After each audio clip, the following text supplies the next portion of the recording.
I had a great session today brainstorming with doctoral candidates about the countdown to the Viva and how to get ready. And I'm summarising some key points here. These are all available in the book, The Mature Student's Guide to Completing a Doctorate. And I wanted to remind you the purpose of a Viva. It's a thesis defence, and it's the one time in your life where you have the opportunity to talk in depth about your doctoral research with peers who have read the material and have prepared a series of questions, comments, and feedback to confirm that the entire body of work is worthy of a doctoral award. So, in order for that to happen, you really need to prepare. And when I say prepare, I don't mean to be nervous. It's really unpicking your work and understanding why you made particular decisions, why you included something or didn't include something else, and also the implications of your findings. So it is important to prepare well. And when you're preparing for the Viva, I think a lot of documentation will highlight about how stressful it is and how hard it is. But my advice to you is actually focus on the positive aspects of the doctoral experience. It's a transformational experience in anyone's lives. And what you need to look at is, what did I gain, both professionally and personally, from it?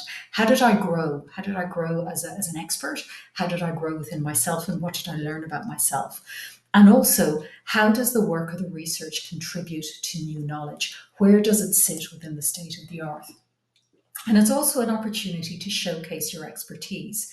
And you treat it, as I've said already, as this transformational experience, because what you're doing is you're sharing your expertise and your work with peers, you're presenting your ideas and your findings, you're discussing it robustly, and your job is to demonstrate how it contributes to new knowledge. Okay? And part of that is being able to answer challenging questions. Okay? Be prepared to do that, and be prepared to do so with grace, because the examiner's role is not to catch you out. They're there to validate your work. They're there to ask robust questions, and they're there to agree on an outcome. And most importantly, they're there to check, is the work that you've presented and the work that you've undertaken over the past few years at or above the standard to be awarded a doctorate? And that is their job, and they need to apply rigor there. But the big question I find with doctoral candidates is they always ask, how do you condense multiple years of work into a 20 or a 45-minute presentation?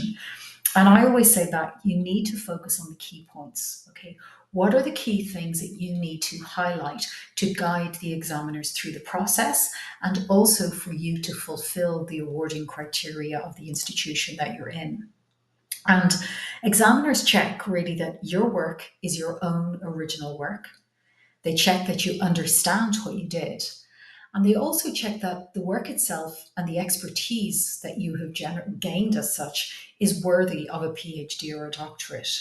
And they also want to know what you did, why you did it, and how it relates to other work. Is it publishable?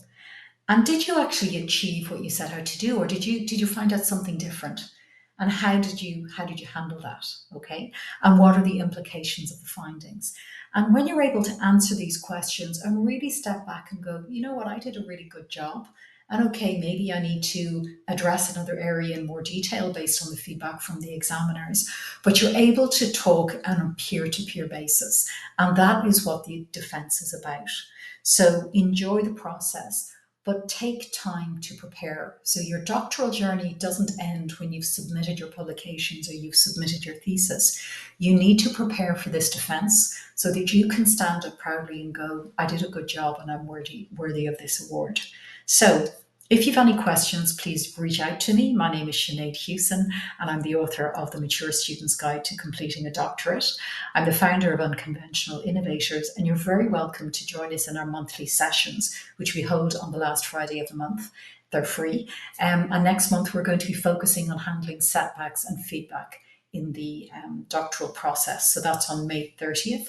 You're welcome to join in, and please follow us on socials, because we've got some wonderful peer groups coming up, masterminds and deep training sessions, both for unconventional doctorates, but also for innovators who have wonderful ideas that they want to create.